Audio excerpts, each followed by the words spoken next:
since Doctors Without Borders acknowledged the crisis as one of 10 forgotten crises in 2011. It is sad, but nonetheless true, that the situation for the Rohingya people has been worsened the last 4 years while the reformist government has been in power. Silent diplomacy from the international community has not improved the situation for the Rohingya people, not at all. Many nations, including Norway, continues their so-called engagement policy, which I fully understand. But the situation for the Rohingya ethnic minority is worsening at the same time. So now it's time for more clear demands and expectations to the government of Myanmar. And the Rohingyas should be included in the improvement of the situations for common people in the country, because they are citizens of the country. That 25,000 has fled only this year is twice as many as last year. Knowing that several hundreds of thousands already have fled and are living in Bangladesh and in other countries, it is no doubt that the Rohingya people are considered to be one of the most persecuted in the world of today. Some call them the Palestinians of Southeast Asia. A rise of Buddhist nationalism is also making it harder for the Muslim population to take part in the society of Myanmar today. Many also fled after communal violence in June and October 2012. Human Rights Watch has in the aftermath stated that this and the systematic repression we have so many evidences for can be called ethnic cleansing. Among those who still resides in Myanmar, 140,000 are living in internal refugee camps, as already mentioned. The rest are victims of daily persecution, also by laws that have been approved by the Burmese parliament. Many do not have access to health and to education. They are, by the authorities, considered to be illegal immigrants from Bangladesh, despite the fact that many have lived in Myanmar for generations and for hundreds of years. The Rohingya people have now suffered for decades. In 1978 and in the early 90s, hundreds of thousands fled Myanmar of the same reasons as we see today. History repeats itself. But the Rohingyas are facing tougher and more difficult living conditions when democratic and economic reforms have gained ground in the country. But democratic reforms, civilian authorities no longer bearing military uniforms, are so far not helping the Rohingyas in Myanmar. Opposite. When this is happening, the situation for the Rohingya people is getting worse. More people choose to leave, despite the dangers, despite human traffickers, and despite not knowing what will be their future. Today, and the next following days, we are gathered here in Oslo to focus on this situation in order to improve the living condition for the Rohingya people and to search for solutions that will benefit this minority today as well as of tomorrow. George Soros, who escaped Nazi-occupied Hungary, sees a parallel between his experience of life under the Nazis in 1944 and the human conditions for the Rohingyas in Western Myanmar, which he witnessed firsthand during a recent visit to the country. He, among other strong voices, such as the Nobel laureates Meredith McGuire, Desmond Tutu, and Rosero Ramos Horta, and the former Prime Minister of Malaysia, Tun Dr. Mahathir Mohamad, endorses this conference. The aim of the Oslo Conference is to contribute to end the systematic persecution of Rohingyas, but also to raise attention to the situation and to gather relevant stakeholders to discuss and to seek solution. I wish you a successful conference and a pleasant stay in Oslo. Thank you for your attention.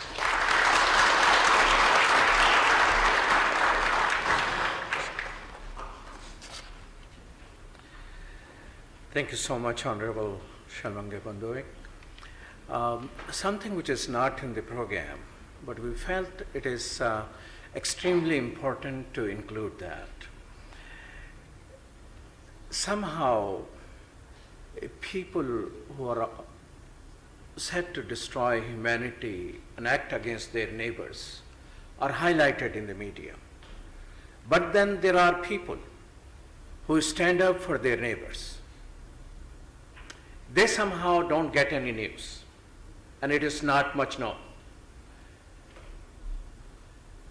We know that in Central African Republic, which Desmond Tutu called a complete genocide is taking place,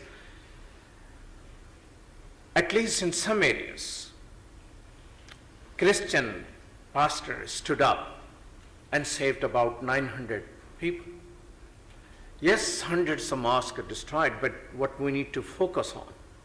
Similarly, news will come, a church is destroyed in Pakistan. What news will not say, there are lots of Muslims who will stand up around churches on Christmas Day to protect them. So Parliament of the World's Religions have instituted a World Harmony Award, which is given to those people who have contributed in that way. And at this moment, I will invite three of those people, Reverend Zotika, Reverend Sendita, and Reverend Vithoda.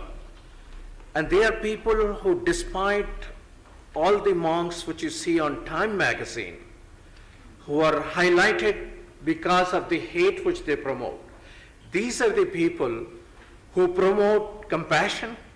These are the people who stand up for harmony.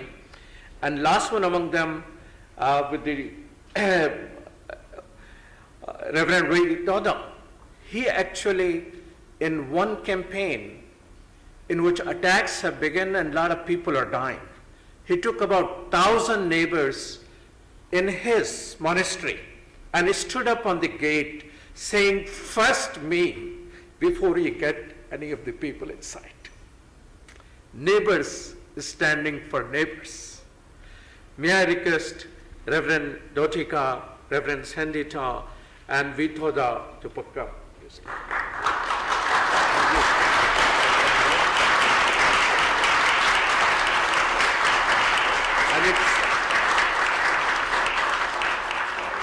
And it simply reads, this award is presented to His Holiness Reverend Zotita by the Parliament of the World's Religion in recognition of fostering compassion, kindness, harmony among faith communities in Myanmar.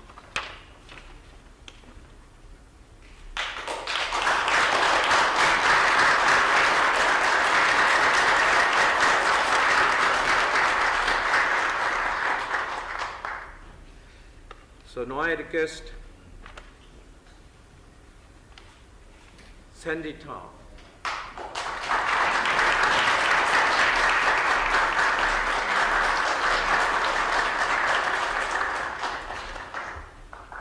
And I saved the best for the last. He's the one who stood up on the door of the monastery. My dear friend, Reverend Wee Thoda.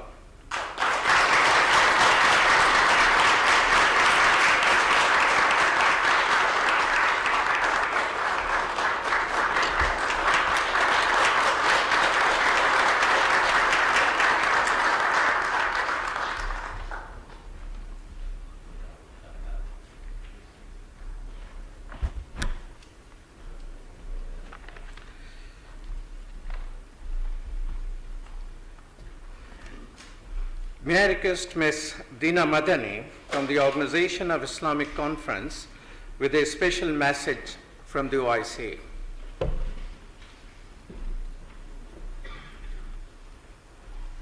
Bismillah ar-Rahman ar-Rahim. Ladies and gentlemen, first and foremost, I'd like to express my gratitude to the organizer of the conference for giving me the opportunity to represent the OIC and talk about the Rohingya. After taking the responsibility as the OIC Special Envoy, who I'm speaking on behalf today, to Myanmar, I've realized how complex and daunting the situation is. But inshallah, with guidance and the continuous support of all parties, I am confident there is light at the end of the tunnel. Those I have interacted with agree that the situation in Myanmar is serious and needs urgent attention. Let me at the outset say that the ongoing problem is not only about religion or ethnicity, it's about human rights and an identity crisis that the government has refused to admit. I like all of us to remember that tonight we can all sleep sheltered and safe without the threat of a mob breaking down our doors or burning our homes. However, the Rohingya, who also share this world with us, are denied these fundamental rights and suffer on a scale that no human being must be allowed to do, especially children, women, and the elderly. They are no different from us, except for the circumstances of their birth.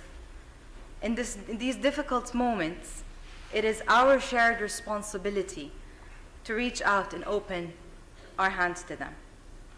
This intolerance is not irreparable, as prior to this, the different communities had lived in peace and harmony.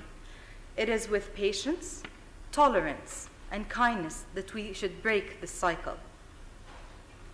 The argument that the Rohingya are not indigenous people, but illegal immigrants from Bangladesh is unacceptable, because who in their rightful mind would escape a third world country to go to another third world country illegally to face persecution? We all know that they are an ethnic minority and have been there for generations and have been excluded through the 1982 citizenship law, which, by the way, was not an act of parliament, but an executive order by the president, union at that time. So if the union government is sincere in resolving the issue now, they can do another executive order and solve the situation.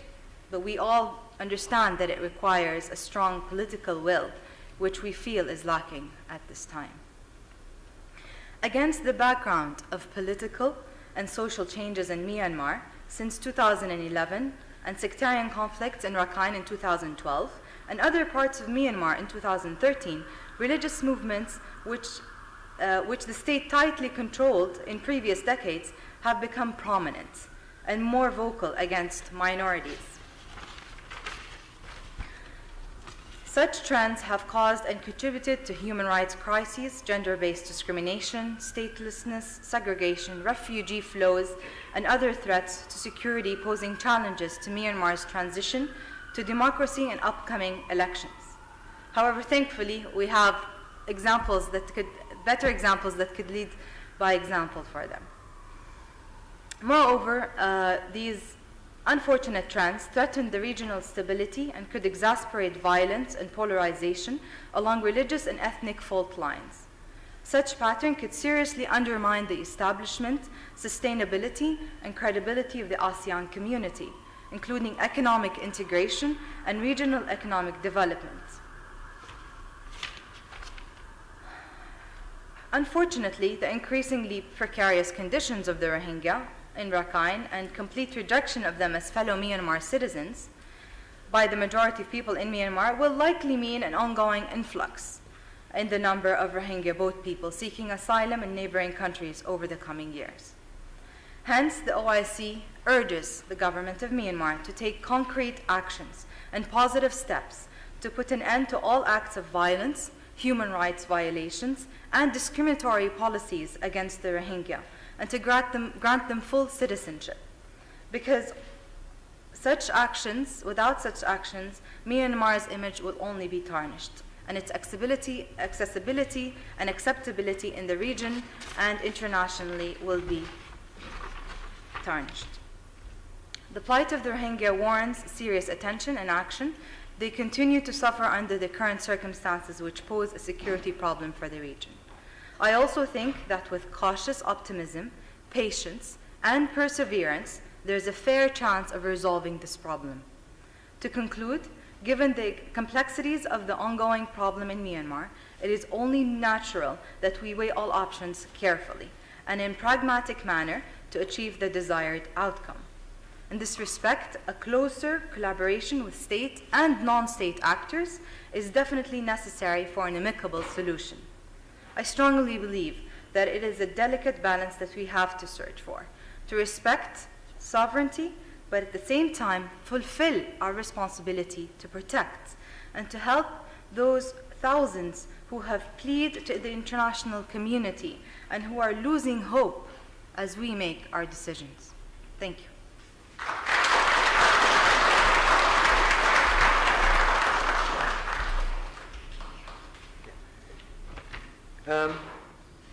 There are those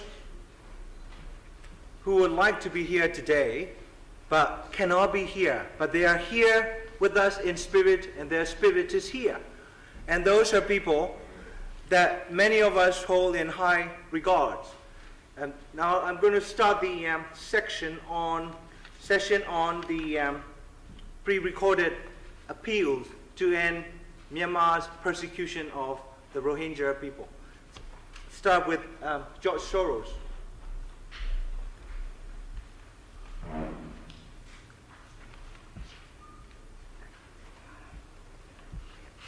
Greetings, everybody.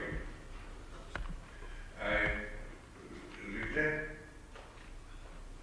attending.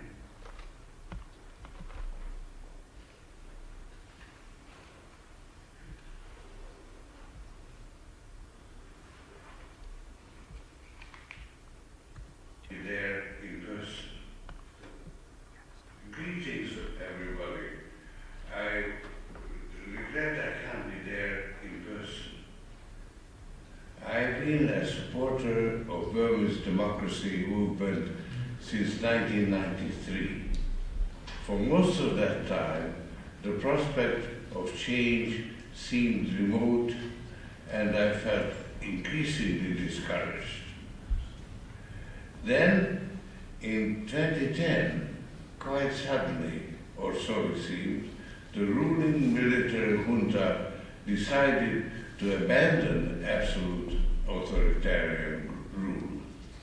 The world was stunned. My engagement in Burma during those dark days taught me an important lesson. Sometimes it's necessary to support a lost cause for a long time just to keep the flame alive. That way, when the situation changes, groundwork for progress has already been laid.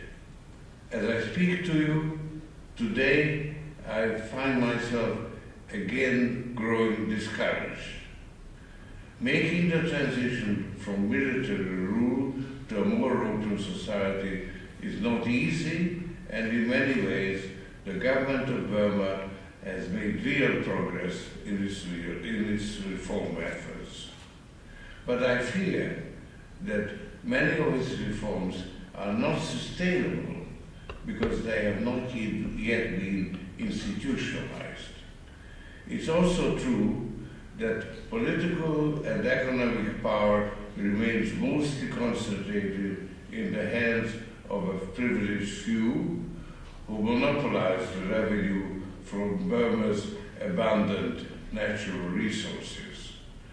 But the most immediate threat to Burma's transition is the rising anti-Muslim sentiment and of officially condoned abuse of the Rohingya people. That has occurred on the watch of the current rulers in Naypyidaw. From private conversations with progressive Burmese officials, I know that some in power genuinely want to see a Burma where all are treated equally. But these officials also fear the potential of extremist violence from the small but far powerful group of religious radicals. These extremists have created a tinderbox that could blow up the entire reform process. The government must confront these extremists and their financial supporters. In January, when I visited Burma for the fourth time in as many years, I made a short visit to Sitwe, the capital of Rakhine State, in order to see for myself the situation on the ground.